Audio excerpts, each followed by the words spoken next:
Buenas tardes, bienvenidas, bienvenidos a la edición central de MBD Noticias. ¿Cómo estás, Martín? ¿Cómo andás, Natalia? Gracias por estar del otro lado. Y aquí estamos, como siempre, a esta hora, repasando lo principal de la jornada en materia de noticias. Sí, noticias variadas, información diversa para esta jornada en la bajadita de la semana. Y que le importan al bolsillo, digamos, ¿no? Sí, bastante. Empezamos por ahí. La inflación volvió a caer en julio y se afianza dentro del rango meta del gobierno.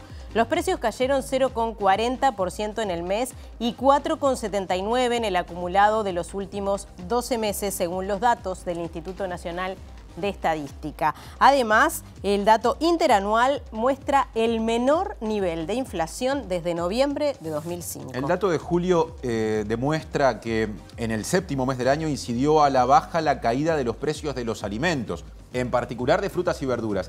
También empezó un descenso en el precio de ropa, calzado y transporte. Este dato de IPC, además, refleja el impacto del dólar, que se mantiene a la baja, y también la rebaja transitoria de impuestos al agua embotellada. Sí. En un ratito, Germán de Agosto, en la columna de análisis económico, nos va a hablar en profundidad de este asunto. Pero tenemos mucho más para compartir. Tenemos más y lo presentamos. Polémica por aumento de población en situación de calle. El MIDE sostiene que es de 24% en comparación con 2021 y la oposición que es de 50% porque suma a quienes duermen a la intemperie y en refugios. Continúa la búsqueda de Sebastián Marcet en Bolivia y se expresaron al respecto jerarca boliviano y fiscal de corte guaraní. Ambos destacaron el trabajo que se viene haciendo y reconocieron que es clave capturar al narcotraficante uruguayo. La Coordinadora de Ollas por la Vida Digna y personas autoconvocadas por el agua se movilizan contra el hambre y por el derecho al agua. El Ministerio del Interior manifestó que el operativo de seguridad del partido entre Nacional y Boca Juniors, disputado ayer, estuvo dentro de lo previsto. Medios argentinos cuestionaron el accionar policial previo al partido.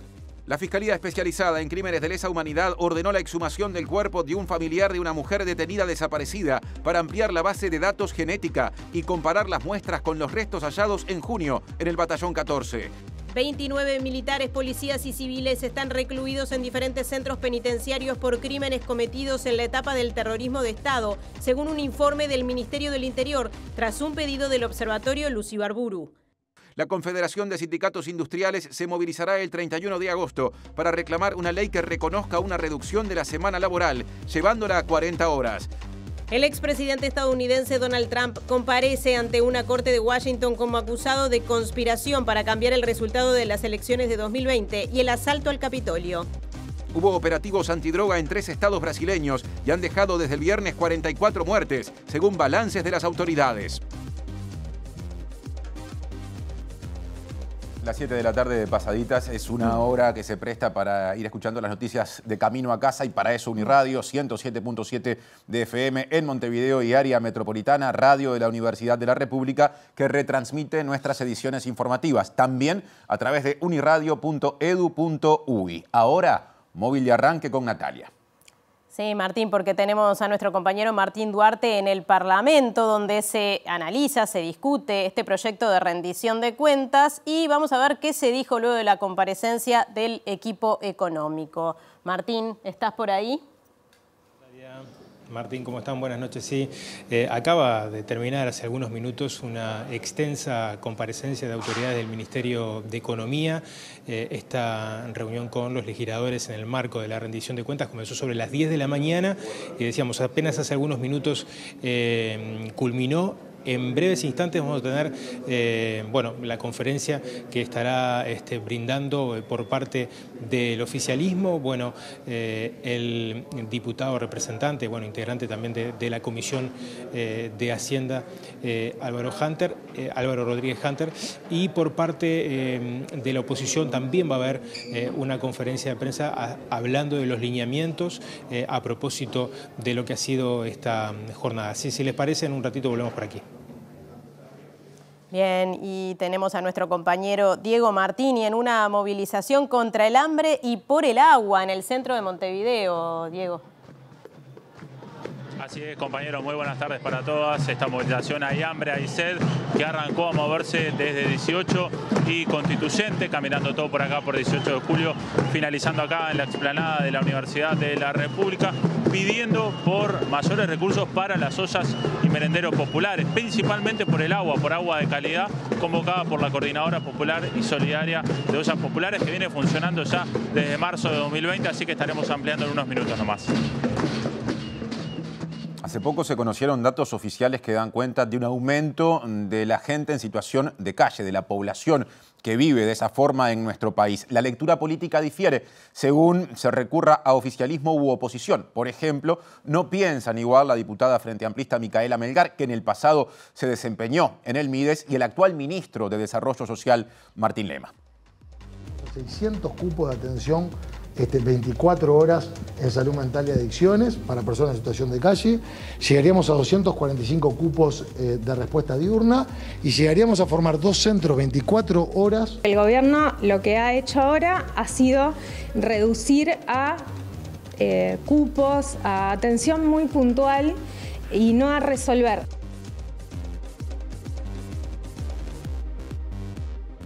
Comenzamos con el desarrollo de la información y vamos a continuar con este tema. En Montevideo hay 2.755 personas en situación de calle, lo que representa un aumento de 24% en comparación con el año 2021, según un relevamiento del Ministerio de Desarrollo Social. Los datos definitivos se van a conocer en 2 semanas, según anunció el ministro Martín Lema. La mitad de las personas que aceptaron realizar la encuesta reconocieron haber estado presas y más del 91% dijo tener problemas de consumo de sustancias psicoactivas. Según las autoridades, el relevamiento realizado esta semana abarcó más cantidad de zonas de la capital que en los censos anteriores. Este año se relevaron 1.360 personas que duermen en la intemperie y no concurren a refugios, lo que significa el 48% de las personas encuestadas. En tanto, 1.395 sí pernoctan en refugios. En este sentido, el ministro de Desarrollo Social reconoció ante la Comisión de Presupuesto integrada con Hacienda de Diputados que el MIDES recibe 12 solicitudes nuevas de ingreso a refugios por día. Los datos obtenidos muestran un incremento del 32% de personas en situación de calle en relación con 2020 y prácticamente del doble con respecto al año 2016. El ministro reconoció que ha crecido la incidencia de migrantes en situación de calle, que representan un 2,6% del total. Otro dato es que 12% de las consultas que reciben las oficinas territoriales del MIDES son de personas extranjeras que muchas veces no tienen a dónde ir. Ante esto, el ministro Lema defendió la partida extra de $20 millones para salud mental y tratamiento de adicciones, incorporada en la rendición de cuentas. Presenta Antel conecta 5G con Uruguay para que vos te conectes con el futuro. En instantes volveremos a abordar la situación de la gente que vive en la calle a partir de estos datos que se han conocido, porque hay muchas repercusiones. Ahora, Palacio Legislativo, comparecencia de delegación del Ministerio de Economía y Finanzas, se viene la rendición de cuentas y Martín Duarte primero habla el oficialismo. Así es, Martín. Decíamos, comenzó sobre las 10 de la mañana esta comparecencia de las autoridades del Ministerio de Economía. Le agradecemos unos minutos al diputado Álvaro Rodríguez Hunter, vocero por parte del oficialismo a propósito de lo que dejó esta comparecencia. Bueno, en líneas generales, una extensa jornada de trabajo. ¿Qué balance y bueno, dónde estuvo el foco puesto de la oposición en torno a la rendición también, ¿no? La verdad que sí, una jornada extensa, muy valiosa desde todo punto de vista. El Ministerio de Economía respondió todas las preguntas, dejó claro algunas de las preocupaciones del Frente Amplio, más que nada en lo que tiene que ver con la flexibilidad de la regla fiscal, y fueron muy contundentes. Claramente la regla fiscal muestra las buenas cifras que ha tenido el gobierno en términos fiscales y el orden que ha cambiado notoriamente las cifras por parte del gobierno, y a veces uno no entiende la crítica del Frente Amplio cuando ponen en duda por qué, si tuvimos un déficit fiscal mayor, igual decidimos bajar impuestos, y por qué no afectamos el gasto. A veces uno no entiende esa ese doble discurso donde por un lado se vota la baja de impuestos, la baja del IAS en este caso, y por otro lado también se critica de por qué la bajamos si hay un deterioro en los valores fiscales, cosa que la ministra en su comparecencia y hoy el Ministerio de Economía han sido contundentes del orden que han tenido las cuentas fiscales a lo largo de este gobierno, el mantenimiento que ha tenido la deuda en el peso total, y creo que ha quedado manifiesto lo que es un gobierno responsable en el manejo de los números sin perder de vista claramente lo que tiene que ver la inversión social, Hunter, lo que preocupa a muchas de los uruguayos, ¿no? Hacía referencia a las respuestas que brindó el Ministerio de Economía. Algunos legisladores, el caso de Betiana Díaz, a través de su cuenta de Twitter, hizo referencia hoy a la comparecencia del Ministerio, señalando que preguntó 4 veces por el puerto y la relación con Catonatí, en particular del compromiso económico que tendría el país. ¿Eso se respondió? Creo que todo quedó de manifiesto. El tema es cuando se quiere politizar la comparecencia de un inciso como es el Ministerio de Economía, creo que cerrado. Es un tema que está en la justicia, que se va a dilucidar y el gobierno ha dado más que respuestas a cada uno de los temas. Lo que pasa es que cada uno, y más en estos momentos que ya nos acercamos a la votación, quiere sacar su rédito político, pero creo que no va por ahí el tema. Creo que las respuestas quedaron dadas y en el tema... ¿Sobre ese tema también aquí en la reunión? En lo que tenía que ver con el inciso fueron respondidas. Lo que pasa es que se quiere ir un poco más allá en un tema que está en la justicia, que todos han tenido conocimiento, se han accedido a los diferentes pedidos, ha habido discusión parlamentaria y no le tememos a la discusión, la vamos a dar en el plenario, pero una cosa es la comisión donde hay que preguntar y limitarse al inciso correspondiente a los organismos que vienen, y otra cosa es la discusión parlamentaria que no le tememos y que la vamos a dar. Ahora, diputado, volviendo al tema fiscal, ¿por dónde pasó la respuesta del equipo económico en cuanto a este deterioro de los últimos 2 meses, donde está prácticamente el 3.9 el producto, el déficit? ¿Es algo coyuntural respecto a la sequía y eso hizo que haya el no pago de impuestos por parte de quienes integran el sistema económico? Bueno, lo explicó claramente que una cosa es la cifra mensual y otra cosa es cuando le sacamos los eventos extraordinarios que tiene al cálculo de ese déficit fiscal. Siempre los números hay que mirarlos y estar atentos, pero creo que en un momento de déficit hídrico haber mandado un aumento del tope de endeudamiento es totalmente coherente. Hay que recorrer el país, ver la situación que se está viviendo y la que se va a vivir, porque no olvidemos que las consecuencias de los últimos meses del déficit hídrico va a afectar y ya está afectando lo que tiene que ver con la producción en todo el país. ¿Va a haber más recursos? Presentó Antel Conecta 5G con Uruguay para que vos te conectes con el futuro. Y ahora retomamos la temática de las personas en situación de calle, porque el ministro Lema dijo que casi la mitad de la gente que está en esa situación en el pasado estuvo privada de libertad. Y agregó que 92% de las personas que están en situación de calle tiene consumo problemático de drogas. Por eso es que estamos llevando adelante en rendición de cuentas la solicitud de más recursos para salud mental y adicciones, que fue lo que planteó el presidente de la República. Hay un aumento en rendición de cuentas para salud mental y adicciones que tiene que ser en red, porque acá hay una parte que va para ACE, una parte que va para el Ministerio de Salud Pública, una parte que va para la Junta Nacional de Drogas y otra parte para nosotros.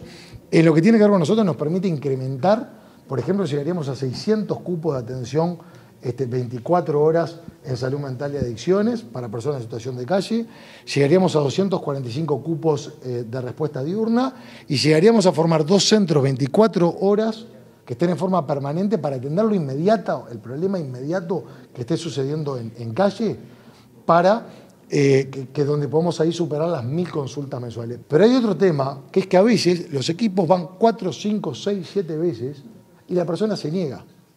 Por eso es que vamos a insistir que el Parlamento apruebe la ley de hospitalización involuntaria para que personas que tengan problemas de salud mental o consumo de sustancias psicoactivas y que a raíz de estas situaciones puedan generar un riesgo para sí o para terceros, se dé la hospitalización independientemente de su voluntad. Porque ¿qué hacemos en esos casos?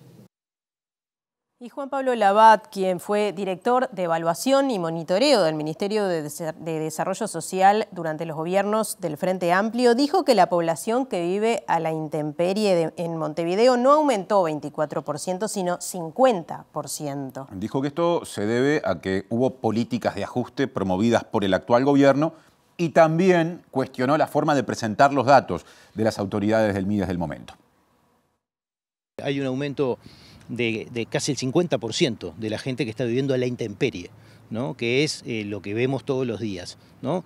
Si lo miramos junto con la gente que participa en los refugios, sí, sumado todo eso, el aumento es del 24%, como dice el Ministerio, pero en la intemperie pura, ¿no? Pura y dura, el aumento es del casi el 50%. ¿Estos recursos que están puestos están bien puestos? Estos recursos son insuficientes, es un tema muy difícil.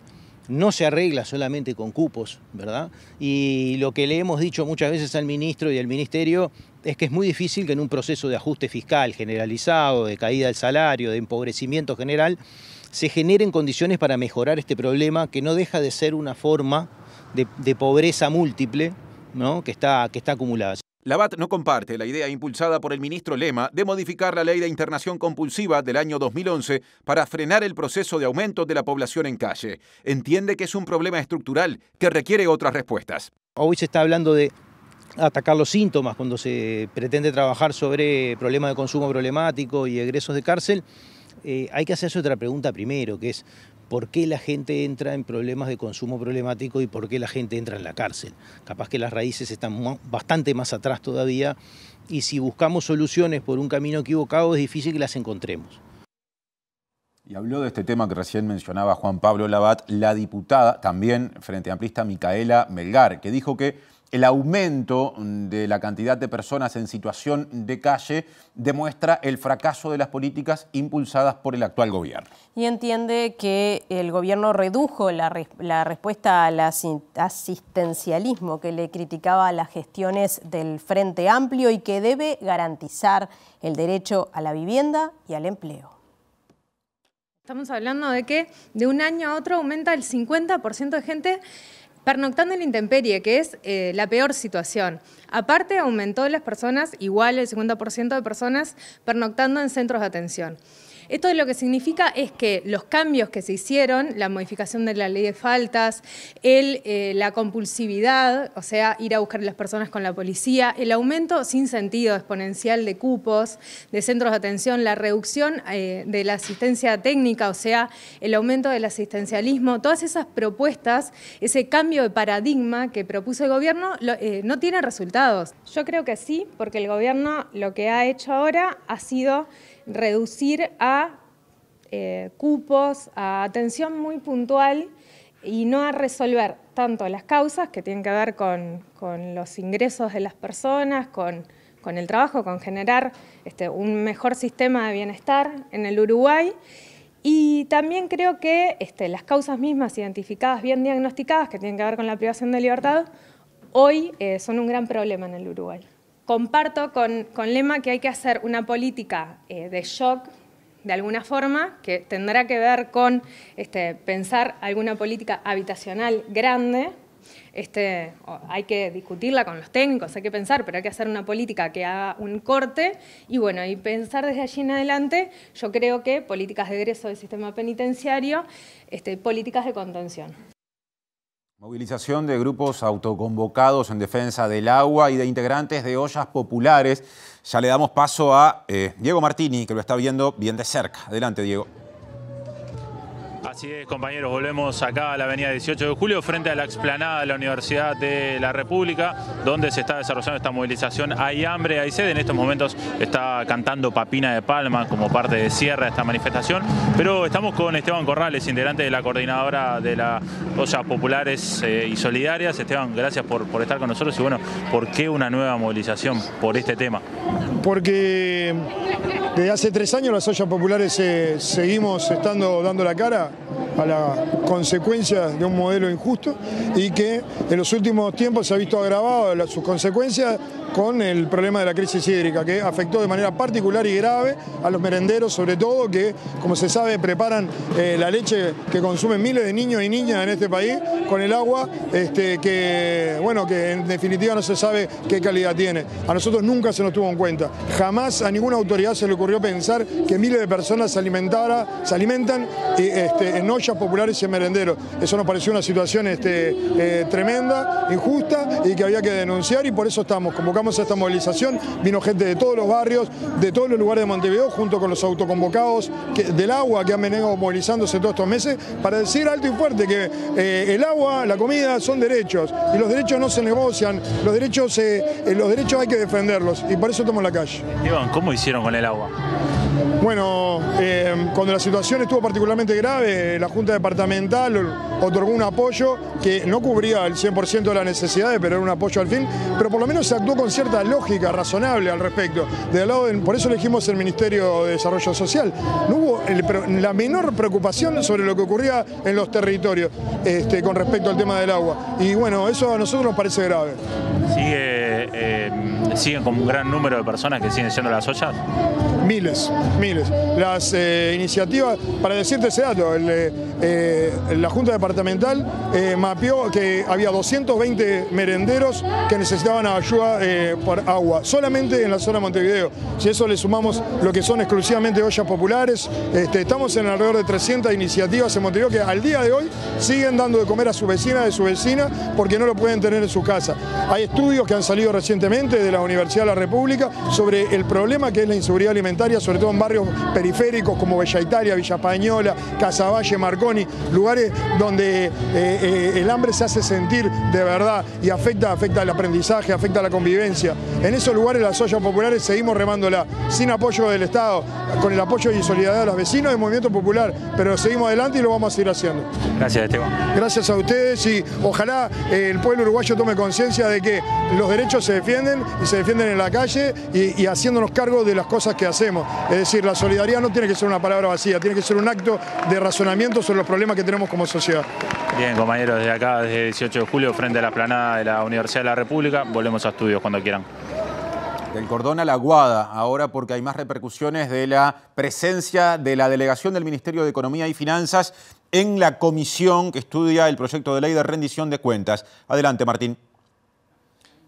Así es, Martín, gracias. Ahora tiempo de la oposición. Lilian Galán, diputada justamente por el Frente Amplio, va a hacer un balance de lo que fue esta comparecencia de las autoridades. Recién escuchábamos justamente al miembro del oficialismo. Bueno, Lilian, ¿qué balance hicieron de esta jornada también, de varias horas de trabajo, ¿no?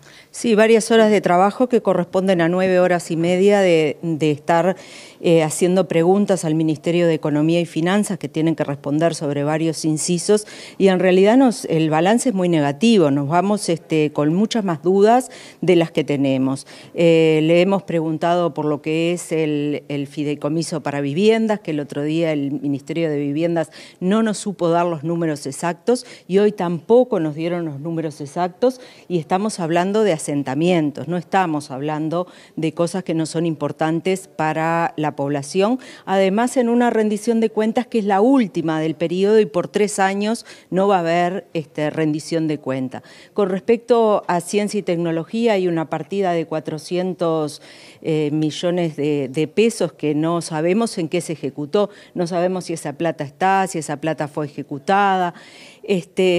También le preguntamos sobre el tema de, ayer recibimos al Ministerio de Desarrollo, este gobierno ha salido a hablar de que el tema de la infancia y el tema de la pobreza le importa mucho, el hambre. Nos decían, bueno, hay un 48% de personas en situación de calle. Hoy preguntamos, ¿está la partida para que el fondo, el bono crianza, que es el bono de alimentación para los más chicos, pueda seguir y pueda incrementarse? Porque la pobreza infantil, frente a todo lo que se hizo el año pasado, ha aumentado la pobreza en los niños de 0 a 6 años. Y tenemos informes de estudios de la Universidad de la República, donde en Villa García tenemos adolescentes que no llevan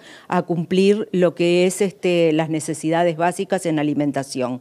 Además, esas preguntas en realidad se dieron muchas vueltas, pero no son contestadas.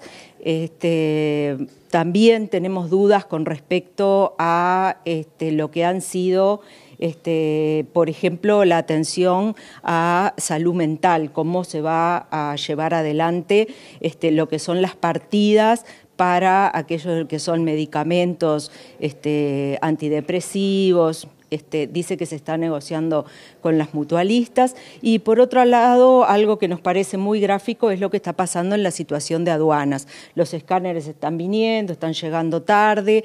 En realidad, lo que nos dice el sindicato acá mismo, en esta misma comisión, es que es un caos, que la situación es que no se hacen cargo la gestión. Nosotros hoy preguntamos varias preguntas sobre la situación de aduanas y nos confirma lo que dice el sindicato. No hay cuestiones claras y realmente no vemos que este gobierno se esté haciendo cargo de una gestión que es muy importante y fundamental para el país. Tampoco nos supieron contestar con respecto al tema de la competitividad, cómo el Uruguay se prepara con política económica para lo que es la competitividad frente a una región sumamente preocupante o congestionada. Ahora, el diputado Rodríguez Hunter hace un ratito dijo que se había cuestionado el uso de la regla fiscal como se estaba haciendo actualmente. ¿Por dónde pasa ese cuestionamiento, básicamente?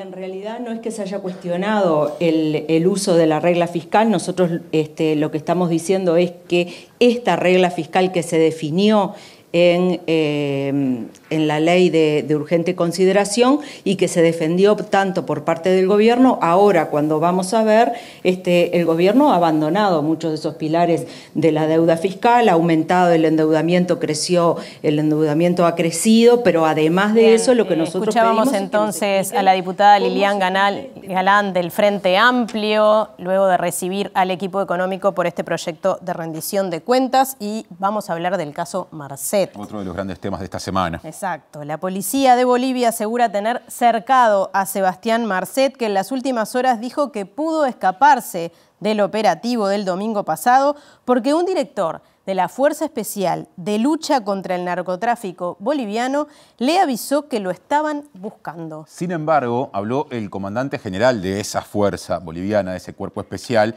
que es Álvaro José Álvarez, y respaldó al funcionario, cuyo nombre no dio Marcet, pero que fue señalado de todas maneras, y también dijo que Marcet lo que está haciendo es una campaña de desinformación.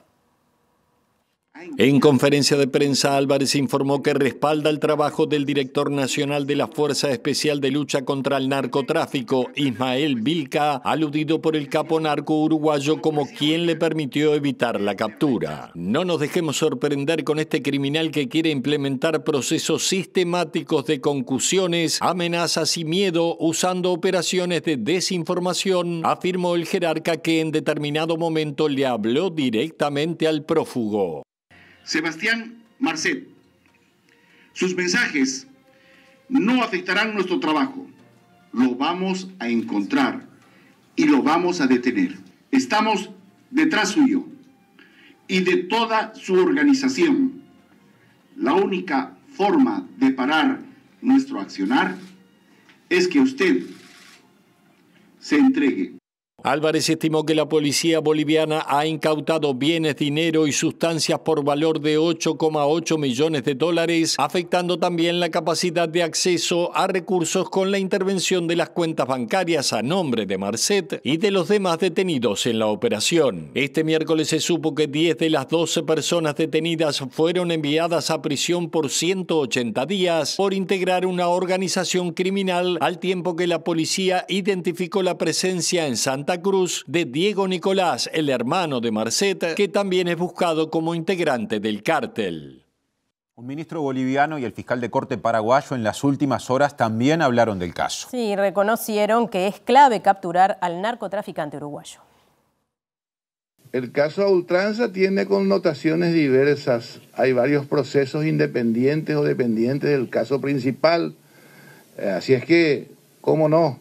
Las connotaciones de ese operativo tan grande todavía se siente hoy y lo estamos atendiendo con premura. En fin, todo lo que haga falta en ese recorrido, probablemente todavía habrán casos que formarse en adelante. Pero este tipo de operativos tienen sus secuelas, sus ramificaciones y estamos en eso. Una vez más nos dirigimos a Luis Enrique Marcet Cabrera, y le pedimos que no involucre a sus familiares, que no involucre a sus 4 hijos, sino que se presente de manera inmediata ante las autoridades correspondientes. Sus hijos, sus niños, no merecen estar pasando lo que están pasando por culpa de este sujeto. Es una persona, como lo hemos manifestado desde la primera conferencia de prensa, de alto valor del narcotráfico buscado por los países de la región. Es muy probable que hubiese tenido una serie de actividades ilícitas vinculadas al narcotráfico dentro del territorio nacional y evidentemente fuera de nuestras fronteras, como los países que venimos citando todos estos días. Agregamos que el comandante general de la policía boliviana, Álvaro Álvarez Griffiths, informó que el uruguayo Marcet cuenta con 13 personas de su entorno familiar dedicadas a las actividades ilícitas. Por estas horas investigan en Bolivia el modo de ingreso al país de Marcet, así como su estatus migratorio, la legalidad, en todo caso, de ese estatus. Y también lo hacen con todas las personas familiares del narcotraficante y con su esposa, Gianina García Troche. Y en nuestro país, el diputado Frente Amplista Sebastián Valdomir dijo que el Estado uruguayo sigue de atrás el caso Marcet. También dijo que el gobierno cambió su opinión con respecto a la peligrosidad de Marcet y expresó sorpresa al respecto. A nosotros nos sorprende, por ejemplo, que ahora, a partir de la operación de la policía boliviana y también de las articulaciones con la policía paraguaya, se cambie radicalmente el discurso, porque cuando el ministro Heber estuvo aquí en la Comisión de Rendición de Cuentas, él manifestó que en realidad Marcet era un narcotraficante común dentro del esquema regional. Hay medios hoy que están diciendo que Marcet es el principal narcotraficante de Sudamérica. Tiene operaciones vinculadas aparentemente con tránsito de drogas por Europa a través de Chile, de Brasil, de Uruguay y de algunos otros países también con conexiones con organismos públicos que ha logrado penetrar. Entonces, claramente estamos ante un jugador del narcotráfico a nivel regional muy pesado, muy importante, y no olvidemos que está libre hasta ahora, prófugo de la justicia y de Interpol, porque el gobierno uruguayo les pidió un documento de viaje cuando estaba detenido en Medio Oriente. Para nosotros es sumamente grave todas las cosas que están saliendo sobre esta persona. El Estado uruguayo y particularmente el Ministerio del Interior está siguiendo de atrás y está recibiendo la información de la región a medida que las situaciones van pasando y no lo vemos como muy proactivo en la materia. Ahora otro asunto que también involucra al Ministerio del Interior, porque desde ese organismo dijeron que el operativo de seguridad realizado ayer en torno a la disputa del partido entre Nacional y Boca Juniors por la Copa Conmebol Libertadores estuvo dentro de lo previsto. Sin embargo, se registraron incidentes entre las hinchadas en varios puntos cercanos al Parque Central y hubo represión policial. Nosotros decimos que el operativo fue de acuerdo a lo planificado porque fue así. Ya lo comentó el colega que teníamos información que se iba a venir gente que no estaba dentro de los parámetros de las entradas. Bueno, eso se vio. Por primera vez se hizo un contacto y comunicación con autoridades argentinas que hicieron puestos de control en los puentes y ellos mismos dejaron sin poder ingresar al Uruguay a cierta cantidad de hinchas en los puentes. Para nosotros es un sable de uso policial, es el símbolo de mando que utiliza el oficial que está a cargo de ese sector de la caballería policial, y en ningún momento el oficial la utilizó para golpear ni para causar algún daño. Se utiliza el sable como símbolo de mando, como les digo, para distinguir de los bastones, para que el personal a su mando vea por señas, mediante ese sable, todas las órdenes que él quiere dictar. Estuvo dentro de lo planificado, sabíamos que se podrían dar algunos hechos de desórdenes debido al encuentro que era muy importante, y bueno, a raíz de eso tenemos nosotros un policía lesionado, un equino de la Guardia Corazero lamentablemente con una lesión importante, y 3 detenidos como resultado, 2 por parte de Nacional, uno de ellos menor de edad, y un hincha de Boca en el ingreso cuando se intentó ingresar por avalancha. Seguimos en tema. Varios medios argentinos cuestionaron el accionar policial previo al partido entre Nacional y Boca Juniors. Y con este antecedente tan cercano, tan fresco, conviene recordar que los dos equipos volverán a jugar la semana que viene, el miércoles que viene, en Buenos Aires, más precisamente en La Bombonera. ¿Cómo fue ayer? ¿Cómo vivieron la previa del partido? Que tenemos entendido que fue realmente complicado, ¿no? Sí, la verdad estuvo muy complicado. La policía estaba muy violenta con los hinchas de Boca y sin motivo, la verdad, porque la mayoría de la gente que estábamos por entrar teníamos entrada y aún así no nos dejaban pasar. Se empezó a acumular más gente y llegó un momento que eran palos por todos lados, balas de goma. De hecho hay muchos chicos lastimados que ya venían acá en el buquebús. Tuvieron que ser atendidos por los médicos, todo. Ahora, ¿y el argumento cuál era? ¿Por qué no lo dejaban entrar? En realidad, atrás de donde estaba el vallado, estaban pasando los micros con la gente de Boca. Nosotros pensábamos, porque veíamos pasar los micros, como que querían hacer entrar primero los micros y a la gente que estaba de a pie, digamos, la hacían esperar. Pero después los micros pasaron y aún así a la gente de Boca le... ¿Había alguna explicación, algo? Nada. Palo, nada más. En la previa, otra vez, lo mismo, cada vez que un país, cuando digo un país, digo un equipo de un país, es visitante en Copa Libertadores, el tratamiento de la policía es brutal.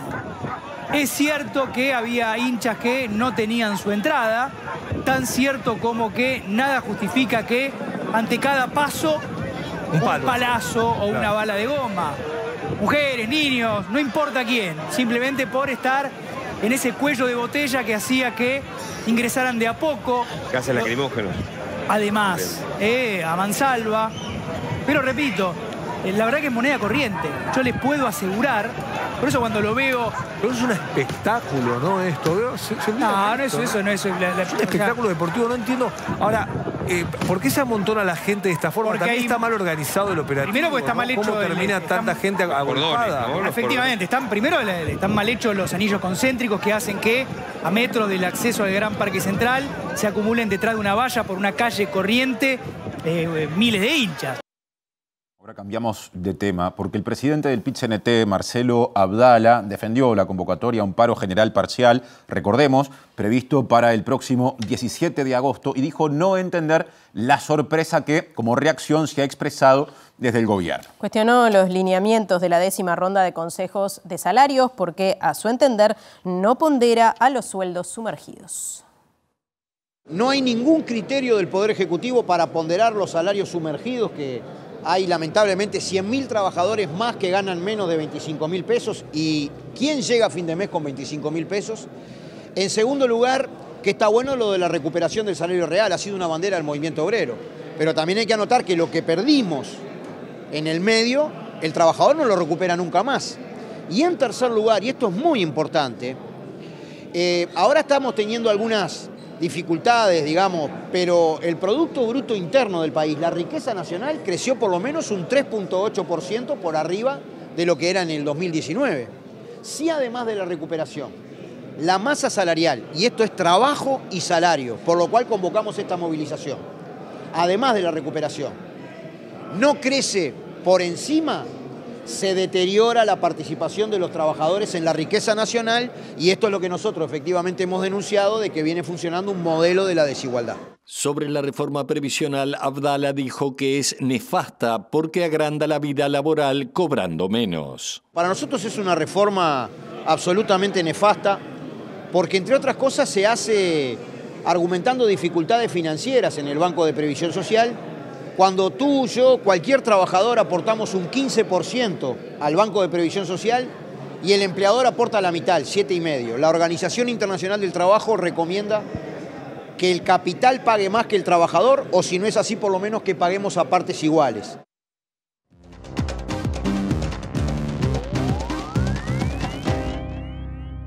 Día de columna de análisis económico. Estamos recibiendo con mucho gusto al economista Germán de Agosto. ¿Cómo estás, Germán? ¿Cómo andas, Nati? ¿Todo bien? Bien, y hoy, obviamente, datos nuevitos, recién salidos del INE sobre inflación, así que adelante. Exactamente, hoy conocimos los datos de inflación correspondiente al mes de julio y lo que vamos a analizar ahora, vamos a empezar justamente mirando lo que es la perspectiva mensual, es decir, vamos a estar comparando la evolución de los precios entre julio y junio, que es lo que justamente estamos mostrando acá en la gráfica, donde lo que tenemos son las distintas divisiones, es decir, las distintas categorías que tenemos al interior del índice de precios al consumo.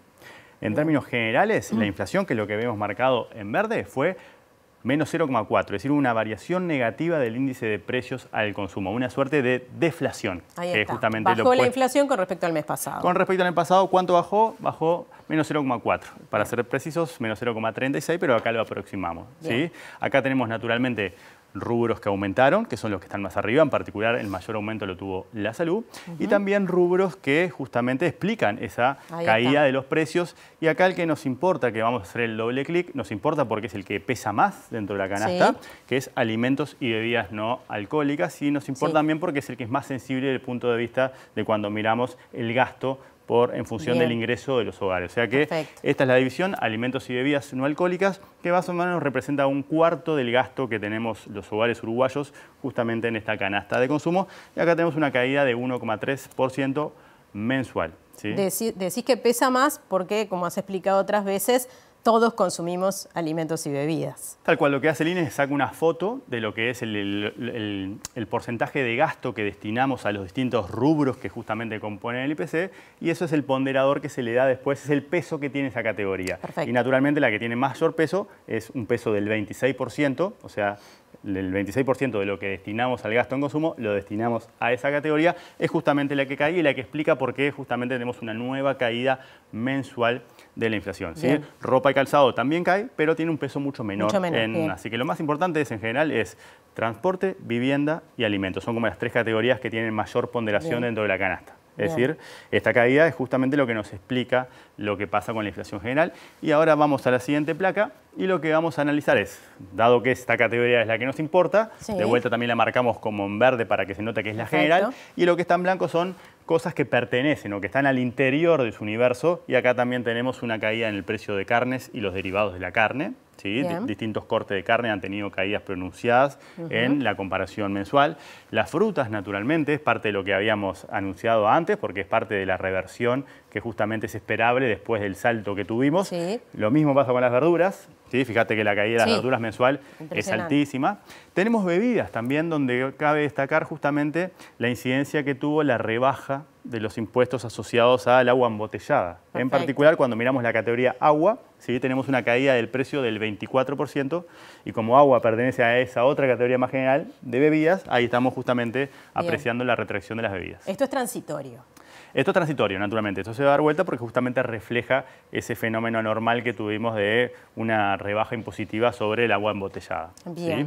Las frutas y las verduras todavía pueden ir un poco más porque parten de una base de muy alta, exactamente. Bien. Y sabemos que son imprevisibles. Y naturalmente en el mundo en el que estamos, donde justamente los eventos climáticos son cada vez más extremos y cada vez menos predecibles, justamente esta es una categoría que sensiblemente vamos a ver que cambia de forma más pronunciada que el resto de los componentes. Por eso es lo que le llamamos el componente más errático que tenemos de la canasta, que es frutas y verduras. ¿sí? También cayeron los aceites, y entonces dentro de alimentos bastantes rubros efectivamente tuvieron una caída en términos mensuales. Pero además se está manteniendo la inflación, o sea, no es solamente cayó este mes. Claro, ahora si vamos a la próxima placa, ahora cambiamos la perspectiva. Veníamos comparando julio contra junio. Y ahora lo que tenemos es la perspectiva interanual. ¿Qué quiere decir? Lo que tenemos es la comparación de julio del 2023 contra julio del 2022, que es la que todos tenemos en la cabeza. ¿sí? En general siempre pensamos en la inflación en términos anuales. Y esto es lo que vos señalás. Si te fijas, la inflación del mes de julio se ubicó en el entorno de 4,8%.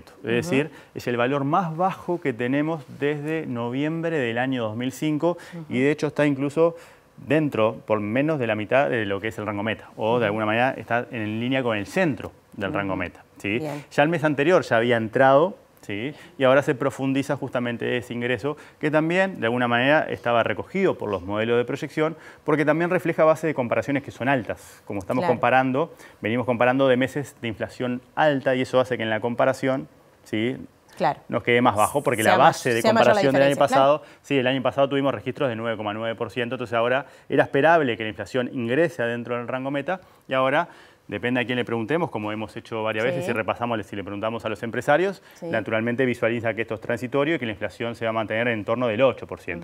Los analistas también están respondiendo que la inflación va a volver a salir del rango meta y se ubicará en torno de 6,5 o 6,6% en los próximos meses. Y también después tenemos el gobierno que la está visualizando por debajo del 6%. Son como las tres visiones que hoy tenemos, pero en ningún caso se mantendría mucho tiempo en estos niveles tan bajos que justamente llaman la atención, dado que en la perspectiva histórica nos llevan hasta el año 2005. Sí, acá estamos. ¿Cuál es la evolución del valor kilo canasta? Eso que siempre haces Exacto. cuando tenemos los datos del Instituto de Estadística. Entonces vamos una más, ¿sí? Acá esto nos refleja, de alguna manera podemos pensar que la inflación se está moderando por lo que pasa con las frutas y las verduras, por lo que pasa con el dólar, como lo que hemos analizado, y por ende hacemos un doble clic y traemos ahora información que no es del INE, sino que es de la UAM, ¿sí? Y justamente lo que refleja es cómo cambia el peso de todos los productos que conforman esa canasta, que son 30 productos, frutas y hortalizas, que también ahí se ve clarito el impacto de la sequía, que es lo que marcamos justamente en rojo, y naturalmente eran registros históricamente altos. Entonces lo que estamos viendo es parte de esa reversión, que de alguna manera lo podemos ver en los datos de la UAM a partir de este indicador de la evolución del valor kilo canasta y también los datos del INE justamente a partir de esa moderación de la inflación que justamente está dando cuenta de que este proceso que fue excepcional está empezando a revertirse. Bueno, muy bien. Muchas gracias, Germán. Quizás podemos repasar los precios en una próxima columna, como hicimos una vez, Podemos, ¿no? si querés. Mira, ahora aprovechando que están bajos, podemos hacer una comparación la semana que viene justamente para ver qué tan bajos están en torno al año pasado y qué tan bajos están en torno al promedio de los últimos 5 años. Si te parece, ¿Qué conviene comprar? ¿Alguna receta te voy a pedir que traigas? Ahí tendría que estudiar mucho más que economía. Muy bien. Bueno, muchas gracias, Germán. Seguimos con Martín. Y cambiamos de tema porque la senadora colorada Carmen Sanguinetti dijo que Uruguay no está preparado para discutir la eventual legalización de la eutanasia. Estos comentarios hechos aquí en TV Ciudad en el programa Lado B motivaron la reacción del diputado del mismo partido y del mismo sector, Ope Pasquet, que fue en su momento impulsor y redactor del proyecto de ley de eutanasia y suicidio médicamente asistido, que por el momento solo cuenta con la aprobación de la Cámara Baja. Si estoy a favor o en contra de la eutanasia, casi que es irrelevante en este sentido. Yo lo que tengo que pensar como legislador y como diseñador de políticas públicas es cuáles creo yo que son los efectos en el mediano y en el largo plazo de una ley de estas características. Y ahí es donde yo tengo la convicción, en el acierto o en el error, de que nosotros hoy en Uruguay no estamos preparados para darnos ese debate. Lo cual no quiere decir que no sea un debate bienvenido y no quiere decir que en unos años en lo personal incluso lo pueda apoyar. Pero tengo la convicción de que hoy sería desacertado, tengo la convicción de que sobre todo que hoy sería peligroso, porque nosotros estamos en definitiva ofreciéndole la posibilidad de morir a una persona a la cual no le estaríamos ofreciendo la posibilidad de dejar de sufrir, porque no estaríamos con cuidados paliativos universales. A través de la red social X, Pasquet citó los dichos de la senadora Sanguinetti y se preguntó qué examen le falta dar al país para debatir la eutanasia. Aseguró que la legisladora planteó una falsa oposición entre cuidados paliativos y eutanasia y dijo que mientras los cuidados paliativos no estén universalizados, negar la eutanasia es un acto de crueldad porque implica condenar a las personas sufrientes a vivir así hasta su muerte. Además, el diputado pidió que el proyecto sea votado en la Comisión de Salud del Senado, donde por ahora no se ha puesto a consideración. La Cámara de Representantes ya lo aprobó. Fue en octubre del año pasado y contó con el respaldo de los votos de la totalidad de la bancada Frente Amplista, la mayoría de la bancada colorada, una minoría de la bancada nacionalista y las voluntades del Partido Independiente y el Partido de la Gente. De los partidos con representación en ambas cámaras, Cabildo Abierto fue el único que lo rechazó en bloque. 29 militares, policías y civiles están recluidos en diferentes centros penitenciarios por crímenes cometidos en la época del terrorismo de Estado. Esto se desprende de un informe elaborado por el Ministerio del Interior luego de que el Observatorio Luz Ibarburu hiciera un pedido de acceso a la información pública. Del informe entregado por el Ministerio del Interior se desprende que 24 personas están recluidas en la cárcel de Domingo Arena y 5 en dependencias de la Guardia Republicana. En tanto, hay 14 represores en prisión domiciliaria. Están alojados en establecimientos penitenciarios Artigas Álvarez Nieto, Eduardo Ferro, Jorge Gundelsoff, Lauri Rodríguez, en fin, unas 29 personas cuyo listado finalmente obtuvimos. Y vale señalar también acá, para la trascendencia coyuntural, actual del debate político, que estas personas que acabo de mencionar y las otras que forman parte de este listado serían las que se verían beneficiadas en caso de aprobarse el proyecto de ley de prisión domiciliaria originado por Cabildo Abierto y con algunas modificaciones del Partido Nacional, pero que indudablemente tiene como sujetos eventualmente beneficiados a estos que acabo de mencionar y a otros, que de aprobarse esa ley pasarían a engrosar la otra lista, las de la prisión domiciliaria, en las que se encuentran en prisión domiciliaria, por ejemplo, Mario Guerrondo, José Arap, Alberto Balestrino, Mario Carlos Frachele. Estas personas ya tienen prisión domiciliaria, también vale decir eso.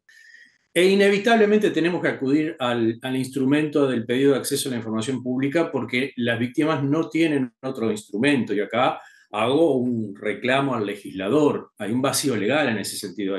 La víctima se entera de que el responsable de una desaparición, de un homicidio o de torturas, o los familiares de las víctimas se enteran por la prensa.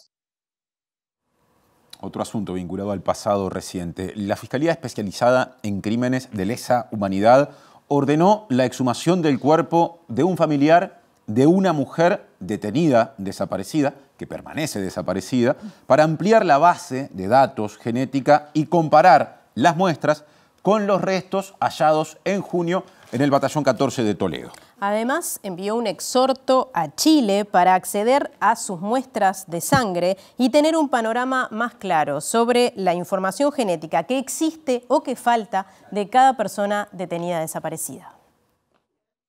La exhumación del cuerpo de un familiar de una mujer detenida desaparecida fue ordenada por la Fiscalía Especializada en Crímenes de Lesa Humanidad porque es una de las líneas de investigación definidas tras la imposibilidad de identificar los restos. En este sentido, representantes de la Institución Nacional de Derechos Humanos hicieron una pesquisa registral que permitió dar con el paradero de esta persona. Ahora resta definir si efectivamente los restos están en el urnario y si están en condiciones de ser analizados, según pudo saber MD Noticias. Según las fuentes, la Ley 19.822 otorga a la Institución de Derechos Humanos la potestad de disponer la exhumación administrativa de cuerpos. Sin embargo, se prefirió recurrir a la orden de la Fiscalía para reforzar la decisión. No trascendió la identidad de la persona cuyos restos serán exhumados, ni con cuál mujer detenida desaparecida están vinculados. Por otra parte, el fiscal especializado en crímenes de lesa humanidad, Ricardo Percivale, dijo en una entrevista en Emisora del Sol que el informe del equipo argentino de antropología forense asegura que de las 39 mujeres detenidas desaparecidas que se buscan en Uruguay, se tiene poca información genética de 12 y de 6 no existen datos. Enviamos un oficio al Instituto Nacional de Donación y Trasplante para que informe cuáles son las tomas de muestras que ellos tienen y cuáles fueron las que remitieron al EAF. También solicitamos un oficio a Policía Científica para que nos informen lo mismo. Y en último, realizamos un exhorto a Chile porque sabemos que en Chile también se obtuvieron muestras de sangre de familiares. Entonces, eso nos va a dar un panorama completo de sobre quiénes se tiene muestras genéticas, sobre quiénes se tiene incompleta y sobre quiénes no se tiene. Presenta Mercado Agrícola de Montevideo, en el corazón de un barrio donde late la ciudad. Mercado de Historias. Mercado de Historia.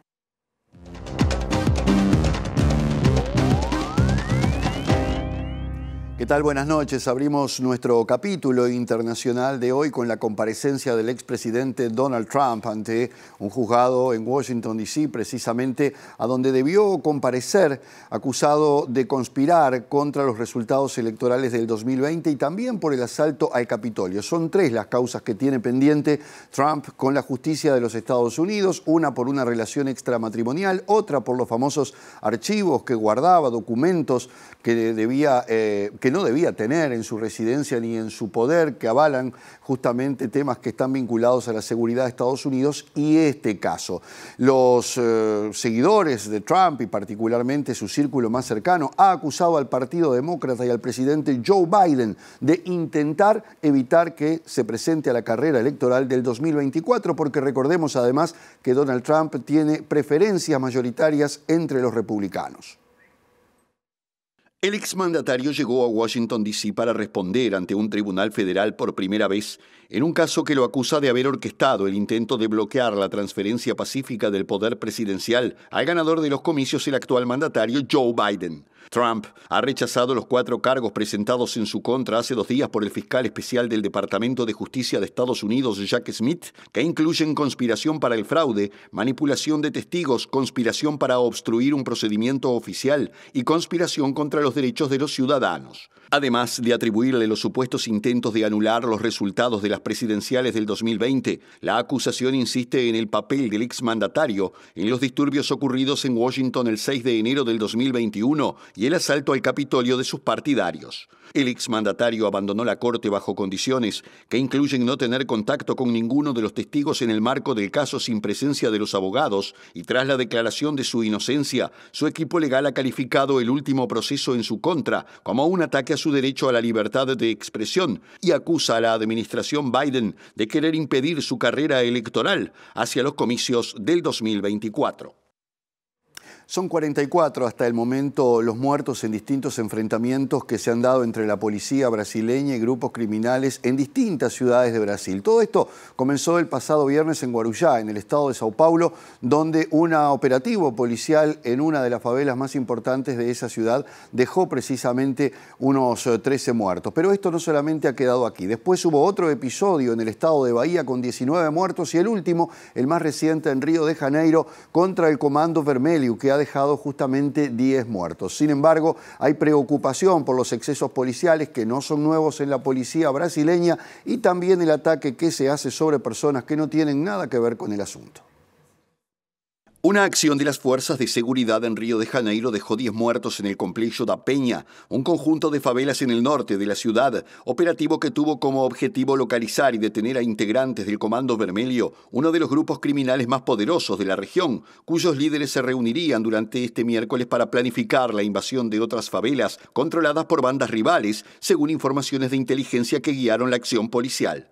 Como en los otros casos, la fuerza informó que los agentes fueron atacados a tiros por individuos armados y se produjeron enfrentamientos, y entre los muertos figura Carlos Alberto Márquez Toledo, señalado como el jefe de la banda que controla el tráfico de drogas en una favela en la zona oeste de Río de Janeiro. Por otra parte, la cifra de fallecidos en un operativo iniciado el fin de semana y aún en marcha en el municipio de Guarujá, en la Bajada Santista, una región cercana a la capital de Sao Paulo, se elevó de 14 a 16 en las últimas horas, de acuerdo con la Secretaría de Seguridad Pública del Estado, mientras que otras 19 muertes se registraron en acciones similares entre el viernes y el lunes pasado en Bahía, sumando hasta el momento al menos 44 muertos en todas las operaciones. Los operativos policiales suelen dejar un número significativo de víctimas en Brasil y solo en 2022, 6.429 personas murieron a manos de la policía, según los datos de la ONG Foro Brasileño de Seguridad Pública, una cifra equivalente a 17 fallecimientos por día.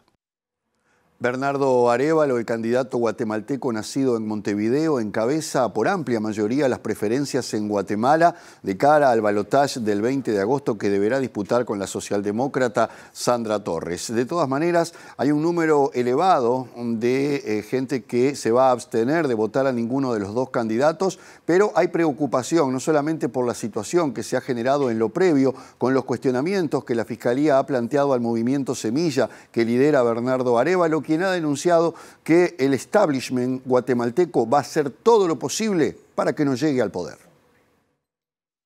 El candidato Bernardo Arévalo encabeza con un 43% la intención de voto para el balotaje presidencial del 20 de agosto en Guatemala, frente a la ex primera dama Sandra Torres, que obtiene el 28% según una encuesta divulgada este miércoles. El sondeo de la empresa Sid Gallup y la Fundación Libertad y Desarrollo mostró además que un 67% de los encuestados rechaza los intentos de la Fiscalía por inhabilitar al partido Semilla, quien dio la sorpresa en la primera vuelta electoral, pues no figuraba como favorito en las encuestas previas. Mientras tanto, un 22% de los consultados declaró que no votará por ninguno de los dos candidatos, ambos socialdemócratas, y el 7% pretende anular el sufragio. De esta forma, si se consideran solamente los votos válidos, Arévalo tiene 63% de intención de voto y Torres el 37%, según el sondeo. Arévalo dijo en rueda de prensa que tras los resultados favorables de la encuesta aumentó enfrentará la persecución judicial y de campaña negra en contra de su partido Semilla y aseguró que la estrategia proviene de un grupo de partidos políticos que por 20 años o 30 años han construido una estructura y andamiaje del Estado y de estafa del dinero público. El camino al balotaje ha sido turbulento por acciones de la Fiscalía contra el movimiento Semilla que todavía amenazan con dejar a Arévalo fuera de la contienda por cometer supuestamente irregularidades en su conformación en 2017. Les contamos que la Intendencia de Montevideo inauguró hoy una nueva estación de bombeo de saneamiento para más de 20.000 habitantes de Manga y Piedras Blancas. Esto facilitará la expansión de la red hacia lugares del departamento que todavía no tienen cobertura.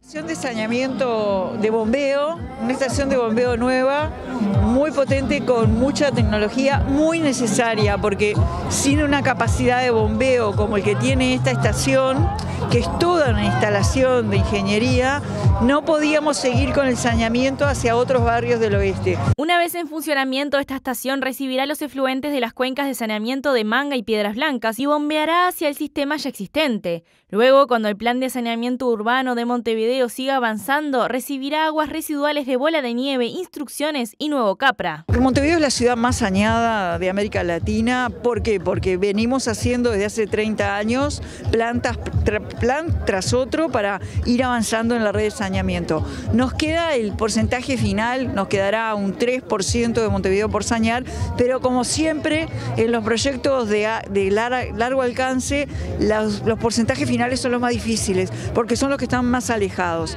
Para esos lugares que están más alejados necesitamos poder de bombeo, ¿verdad? Porque cómo circulan los líquidos y los fluidos en la red de saneamiento, circulan por desnivel, ¿verdad? Pero cuando la red es muy grande eso no alcanza, hay que bombear. Entonces el incorporar una estación de bombeo en el oeste tiene gran impacto para poder, 20.000 personas, para poder tener la seguridad de que vamos a poder incorporar gente a saneamiento. Además se inauguró un nuevo espacio público lindero a esta estación de bombeo que tiene juegos para infancias y adolescencias, canchas, pistas y además un escenario. Parece que vecinas y vecinos de todas las edades disfrutaron de este primer día de la plaza. La nueva plaza aún no fue bautizada, lo será hoy luego de una votación popular en conjunto con vecinos, vecinas, niños y niñas. Pero la falta de nombre no impidió que las personas del barrio comenzaran a disfrutar del nuevo espacio que, según la Intendencia de Montevideo, tiene como fin satisfacer las necesidades de la población de la zona y proteger a la estación de futuras ocupaciones irregulares. Yo soy vecino de años. A esta calle le decían el callejón de Don Gato, porque teníamos 2 kilómetros sin transversales, ¿viste? Cuando se empezó, ¿viste? Primero la lucha por conseguir el basurero, después por conseguir los focos de luces, ¿no? En gobierno que era difícil conseguirlos, había que pagarlos. Y ahora con todo esto nos sentimos ya que somos grandes, ya, ¿no? Nos sentimos locos de la vida, que queda todo esto para los niños que se lo merecen los chicos. Feliz. Integramos Montevideo por fin. Están arreglando las calles, hicieron la plaza, se acordaron que existimos. Hola, ¿cómo estás? ¿Cómo te llamas? Maite. ¿Maite? Sí. ¿Estás estrenando una hamaca nueva? ¿Sabías? Sí. ¿Y te gusta? Sí. ¿Estás contenta? ¿Estás cerca de tu casa acá? Sí. ¿Vas a venir a esta placita? Sí. Muchas gracias, Maite. De nada. Bien, qué lindas hamacas aparte, qué juegos, tremendo, ¿no? Contenta y positiva aparte. No había en mi niñez así juegos tan lindos. Sí, y no había lugar para el no en las respuestas de Maite tampoco, y se entiende. Muy bien, bueno, y les contamos que comienza a funcionar al fin la planta desalinizadora elaborada por la Universidad Tecnológica que está instalada en la usina de OCE de Laguna del Cisne. Héctor García, que es docente de la Universidad Tecnológica, la UTEC, explicó el funcionamiento, pero además dijo que servirá para proveer de agua, por ejemplo, a escuelas y a hospitales mediante camiones cisterna. La planta tiene capacidad para desalinizar 160.000 litros de agua pura por día que puede mezclarse con agua cruda. Se trata de una unidad móvil de dimensiones relativamente pequeñas, apta para tratar agua de pozo y remover contaminantes como nitratos o arsénico, algo para lo que podrá ser utilizada una vez superada la crisis hídrica. La toma está afuera, es la toma de agua cruda, que le decimos agua cruda al agua que no es tratada. Ingresa por esta bomba, o sea, el agua se bombea por aquí, por la planta, luego va por las tuberías. Luego el agua viene por las tuberías y pasa por este primer filtro, que es un filtro de arena y antracita, que retiene el material particulado, si no se remueven puede dañar las membranas. Y luego de aquí, para esta aplicación especial, como el agua tratada es agua que ya fue potabilizada y clorada, el cloro puede afectar las membranas. Por eso luego el agua pasa por un filtro que tiene un material que se llama carbón activado, que remueve el cloro. Una vez que el agua ha sido, esto es el pretratamiento, una vez que el agua ha sido pretratada, luego se envía a las membranas de ósmosis inversa, que están aquí, y luego de las membranas, que es una filtración, bueno, el agua filtrada, el agua tratada, sale por una cañería, la cual va a un tanque de almacenamiento del agua tratada que se le dice el permeado, y luego el permeado, mediante un bombeo, sale hacia el destino final. Héctor García, uno de los encargados de su instalación, dijo que con esta planta se pueden cargar de 10 a 15 camiones por día con agua o se puede llevar la planta a un lugar que precise como un hospital o una escuela. El costo de la planta ronda los $120.000. Bueno, va a ser necesaria porque las lluvias escasean por estas horas. Sí, el pronóstico del tiempo da cuenta de bajísimas probabilidades para los próximos días. Ya repasamos lo pronosticado por Inumet, empezando, Natalia, por lo que se prevé que ocurra mañana, viernes 4 de agosto. Mañana viernes 4 de agosto, 9 grados, la mínima 17, la máxima. No hay probabilidad de lluvias y va a estar algo nuboso. Las temperaturas siguen siendo relativamente altas para la época, aunque no tanto como hace un par de días. Pasamos al sábado 5 de agosto, ahí lo ven, mínima 7 grados, máxima 19 y atención porque se espera que haya heladas agrometeorológicas en la madrugada del sábado y que pueda aumentar la nubosidad en las últimas horas del día. Sí, estos días va a haber neblina, según pronostica Inumet. El domingo 6 de agosto, algo nuboso, 12 grados la mínima, 21 la máxima, ya sube un poquito. Y aquí estamos completando la edición de hoy, llegando al final. Quédense en la pantalla de TV Ciudad porque ya viene el lado B. Hasta mañana, que pasen bien. Hasta mañana.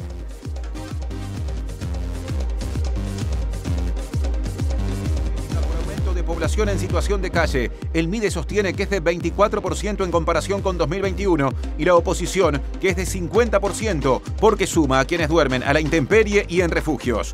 Continúa la búsqueda de Sebastián Marcet en Bolivia y se expresaron al respecto jerarca boliviano y fiscal de corte guaraní. Ambos destacaron el trabajo que se viene haciendo y reconocieron que es clave capturar al narcotraficante uruguayo. La coordinadora de ollas por la vida digna y personas autoconvocadas por el agua se movilizan contra el hambre y por el derecho al agua. El Ministerio del Interior manifestó que el operativo de seguridad del partido entre Nacional y Boca Juniors disputado ayer estuvo dentro de lo previsto. Medios argentinos cuestionaron el accionar policial previo al partido. La Fiscalía Especializada en Crímenes de Lesa Humanidad ordenó la exhumación del cuerpo de un familiar de una mujer detenida desaparecida para ampliar la base de datos genética y comparar las muestras con los restos hallados en junio en el Batallón 14. 29 militares, policías y civiles están recluidos en diferentes centros penitenciarios por crímenes cometidos en la etapa del terrorismo de Estado, según un informe del Ministerio del Interior, tras un pedido del Observatorio Lucibarburu. La Confederación de Sindicatos Industriales se movilizará el 31 de agosto para reclamar una ley que reconozca una reducción de la semana laboral, llevándola a 40 horas. El expresidente estadounidense Donald Trump comparece ante una corte de Washington como acusado de conspiración para cambiar el resultado de las elecciones de 2020 y el asalto al Capitolio. Hubo operativos antidroga en 3 estados brasileños y han dejado desde el viernes 44 muertes, según balances de las autoridades.